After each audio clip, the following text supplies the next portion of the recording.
Welcome to our channel. Today we how to authorize with Python pip using GitHub token, beginner guide step by step clearly.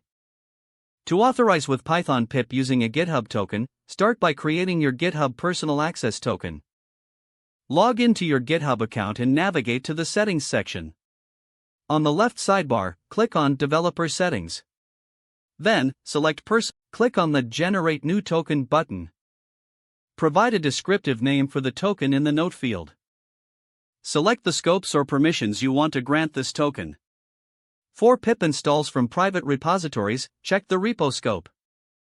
Scroll down and click the Generate Token button. Make sure to copy the generated token as you won't be able to see it again. Now, open your terminal or command prompt. To use pip with your GitHub token, you need to include the token in your package installation command. Begin by typing pip install followed by the repository URL. For example, use the format pip install git plus https //token at github.com/username/repo.git. Replace token with your copied GitHub token, username with your GitHub username, and repo with the repository name. Press enter to execute the command. Pip will now authenticate using your GitHub token and begin the installation process. If the installation is successful, you will see the package being downloaded and installed. In case you encounter any issues, double-check that your token has the proper permissions. You have now successfully authorized with Python pip using your GitHub token. This allows you to install packages directly from your private GitHub repositories.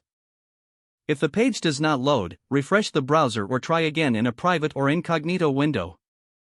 Make sure you are using the correct email address, then retype it carefully to avoid small typos. If your password is not accepted, use the reset option and create a new strong password you can remember.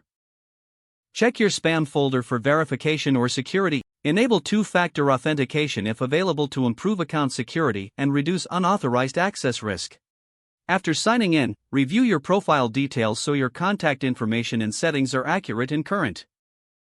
If you see an error message, note it down and try again after restarting your device and internet connection.